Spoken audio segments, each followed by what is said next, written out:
Hello students, welcome back to our maths class. Today we are going to learn assertion reason questions on integers in a very simple and easy way. These questions are important for class 6 exam and help improve your thinking skills. So let's start. What are assertion reason questions? An assertion reason questions has two statements. Assertion, a statement, reason, the explanation. We need to check following things. Is the assertion true or false? Is the reason true or false? Does the reason explain the assertion? Based on this, we choose the correct option out of A, B, C, and D. Now, what are these A, B, and C, and D options? Both assertion and reasons are true, and reason is the correct explanation of A. Option B, both assertion and reason are true, but reason is not the correct explanation of A.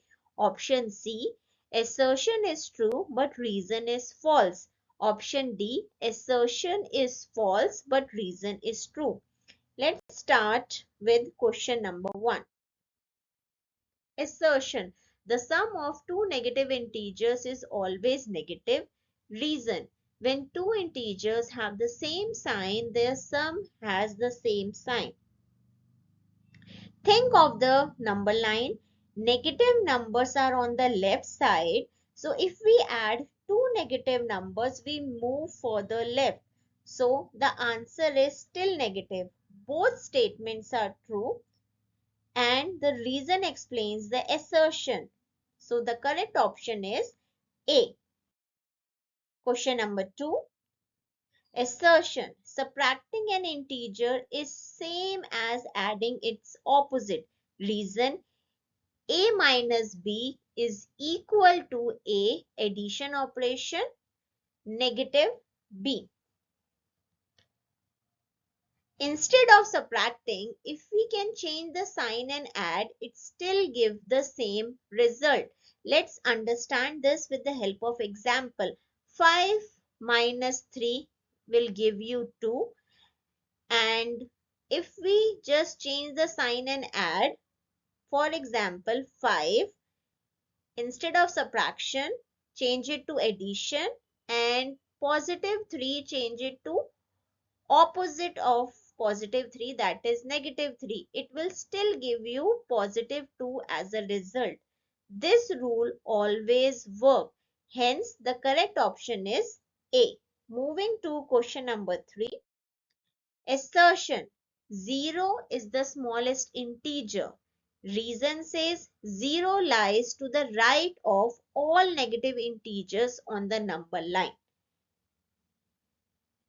As 0 is not the smallest integer, there are numbers like -1, -2, -3 which are on the left side of 0. So these are smaller than 0. Reason says 0 lies to the right of all negative integers, which is true. So your assertion is false and reason is true. So option number D. Moving to next question. The product of two negatives integer is positive. Reason says multiplication is repeated addition. Assertion is correct. Product of two negatives is positive. Reason multiplication is repeated addition is also true, but this reason is not correct in terms of this assertion. Hence, option number B. Moving to next question. On a number line, -8 is greater than -3. Reason, among negative integers, the one with the larger absolute value is greater. -8 is less than -3, which makes assertion false. And in reason, among negative integers, the one with the larger absolute value is greater is also false, because the smallest absolute value is greater in terms of negative integers. So both are false. Hence, option is D. Assertion. The additive inverse of an integer always exists. Every integer has a number which when added gives 0. Let's understand with the help of example. Additive inverse of 5 is negative 5, so it always exists, and if we add these two opposites will gives 0.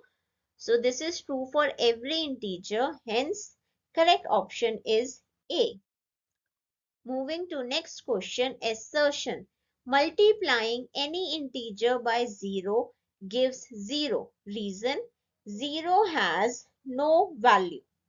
The assertion is true, but saying 0 has no value is not correct reason. Hence, assertion is true, but reason is false. So, the correct option is C. Moving to next question. The sum of positive and negative integer can be 0. Reason, integers with equal values but opposite signs add to 0. Yes, assertion is true. If we add positive 6 and negative 6, it will give you 0. And reason, adding values of opposite sign gives 0. Hence, both assertion and reason are correct. So the correct option is A. Last, tips for the students. Before starting assertion reason based question, always check both statement. Then ask, does the reason really explain the assertion? And don't rush. Think logically and then answer. Thank you.